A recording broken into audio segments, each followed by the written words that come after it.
റേയും കൂടെ ഇന്ന് എൻ്റെ ഫ്രണ്ടിൻ്റെ ബ്രദറിൻ്റെ മാരേജ് ഫംഗ്ഷൻ നടക്കുന്ന സ്ഥലത്തോട്ട് പോവുകയാണ് കേട്ടോ.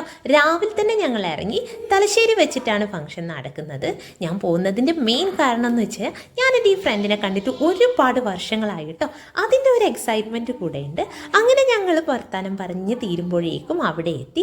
ഓറിയ ഓഡിറ്റോറിയം ആയിരുന്നു കേട്ടോ. ഫസ്റ്റ് ടൈമാണ് ഇവിടെ വരുന്നത്. നേരെ വന്ന് കയറുമ്പോൾ തന്നെയുള്ള എൻട്രൻസ് നേരെ പോയി കയറുന്നത് ഹാളിലേക്കാണ്. നമ്മൾ അടിവശത്ത് കൂടെയുള്ള എൻട്രൻസ് കൂടെ കയറി കഴിഞ്ഞാൽ ഫുഡ് സെക്ഷൻ്റെ ഏരിയ ആണ് കേട്ടോ. അങ്ങനെ ഞങ്ങൾ അവിടെ കിടന്ന് കുറച്ച് ഫോട്ടോസും കാര്യങ്ങളും ഒക്കെ എടുത്ത് നേരെ എൻട്രി സ്ഥലത്തേക്ക് എത്തുമ്പോഴേക്കും അവിടെ ഇതുപോലെ വെൽക്കം ഡ്രിങ്ക് ഒക്കെ സെറ്റ് ചെയ്തിട്ടുണ്ടായിരുന്നു. അങ്ങനെ റേയും അതൊക്കെ കുടിച്ചതിന് ശേഷം നമ്മൾ ഉള്ളിലോട്ട് കയറി കേട്ടോ.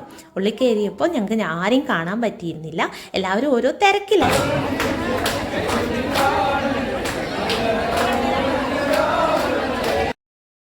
അങ്ങനെ കുറച്ച് സമയം വെയിറ്റ് ചെയ്ത് നിൽക്കുമ്പോഴേക്കും ചെക്കനും പെണ്ണും ഒക്കെ വന്നു കേട്ടോ. എന്നാലും എനിക്ക് എൻ്റെ ഫ്രണ്ടിനെ ഇതുവരെ കാണാൻ പറ്റിയില്ല. ആളെവിടെയോ തിരക്കപ്പെട്ടിരിക്കുകയാണ്. ഉമ്മയെയും ഹസ്ബൻഡിനെയും കുട്ടിയോ ഒക്കെ കണ്ടു കേട്ടോ. അങ്ങനെയൊക്കെ ഫംഗ്ഷനൊക്കെ കണ്ട് ആ തിരക്കിനിടയിൽ ഞങ്ങൾ പുറത്തിറങ്ങിയപ്പോൾ ഇതാ വരുന്നു ആൾ. ഇതാണ് അഫീല. ഒരുപാട് വർഷമായി നേരിട്ട് കണ്ടിട്ട്. എൻജിനീയറിങ് ടൈം തൊട്ട് തുടങ്ങിയപ്പോഴുള്ള ബോണ്ടാണ് ഇപ്പോഴും അതുണ്ട്.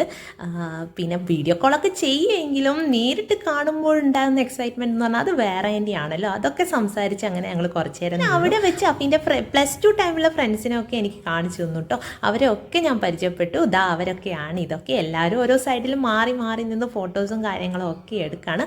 അത് കഴിഞ്ഞ് ഞങ്ങളോട് നേരെ ഫുഡ് കഴിക്കാൻ പറഞ്ഞു കേട്ടോ. അങ്ങനെ ഞങ്ങൾ നേരെ ഫുഡ് കഴിക്കാൻ വേണ്ടി അപ്പോഴേക്കും രാജേഷ് ഏട്ടനും എത്തിയിട്ടുണ്ടായിരുന്നു കേട്ടോ. അങ്ങനെ ഞാൻ റെയ്യുവിന് ഫുഡൊക്കെ കൊടുത്തു. കഴിഞ്ഞ് ഞങ്ങളിത് ഐസ്ക്രീമൊക്കെ കഴിച്ചു കേട്ടോ. റെയ്യുന് ഭയങ്കര ഹാപ്പിയായി ഐസ്ക്രീമൊക്കെ കിട്ടിയപ്പോൾ. പക്ഷേ റെയ്യു ഐസ്ക്രീം തിന്ന് കഴിയേണ്ട സമയമായിരുന്നു കേട്ടോ. ഏകദേശം 1 മണിക്കൂറോളം തന്നെ എടുത്തു. സാരമില്ല, കുറച്ച് നേരം അവിടെ സ്പെൻഡ് ചെയ്തിട്ട് തന്നെ ഇരിക്കാമല്ലോ എന്ന് വിചാരിച്ച് തന്നെയാണ് കേട്ടോ ഞങ്ങൾ ഇത്ര ദൂരം പോയത്. അങ്ങനെ ഞങ്ങൾ ഭക്ഷണമൊക്കെ കഴിച്ച് തിരിച്ച് ഹാളിൽ തന്നെ വന്ന് കുറേ നേരം ഇരുന്നു.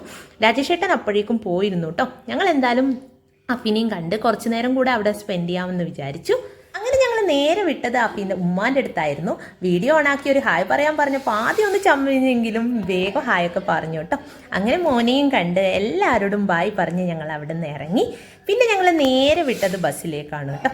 ഇയാളെയും കൊണ്ട് കറങ്ങാൻ കുറച്ച് ബുദ്ധിമുട്ടാണെങ്കിലും അത് നല്ല രസമായി. ഞങ്ങൾ ഇന്നത്തെ ഡേ നല്ലപോലെ എൻജോയ് ചെയ്ത് ഞങ്ങൾ നേരെ വീട്ടിലെത്തി കേട്ടോ. അപ്പോൾ ഇത്രയേ ഉള്ളൂ ഇന്നത്തെ video. Thanks for watching. By.